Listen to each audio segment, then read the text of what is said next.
BJP কর্মীদের উপর হামলার অভিযোগ। এদিন রাজ্যের বিজেপি বিরোধী দলনেতা শুভেন্দু অধিকারীর জনসভা শেষে বিজেপির কর্মীরা বাড়ি ফেরার পথে রাস্তায় বিজেপি কর্মীদের উপর হামলা চালায়।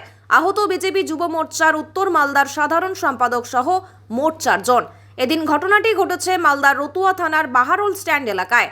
ঘটনায় অভিযোগের তীর শাসক দল তৃণমূল আশ্রিত দুষ্কৃতীদের বিরুদ্ধে। অভিযোগ অস্বীকার তৃণমূলের। ঘটনাটাই মিথ্যা এবং সাজানো।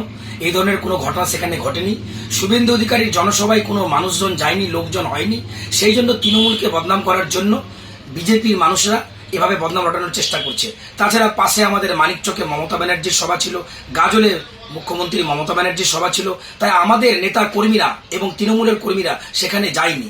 এটা বিজেপিরা তৃণমূলকে বদনাম করার চেষ্টা করছে, কারণ ওনারা জানে যে উত্তর মালদায় এখানে খগেন মুর্মু জিততে পারবে না, এখানে প্রসূন বন্দ্যোপাধ্যায় জিতবে। সেই জন্য তৃণমূলকে বদনাম করার জন্য বিজেপিরা এই ধরনের একটা কুচক্রান্ত চালাচ্ছে। না না না, একদমই না, পুরোটাই মিথ্যা। আপনার নাম এবং কি দায়িত্ব? আমার নাম হচ্ছে মেহবুব আলম সরকার রাজু। আমি মালদা জেলা তৃণমূল কংগ্রেসের সম্পাদক।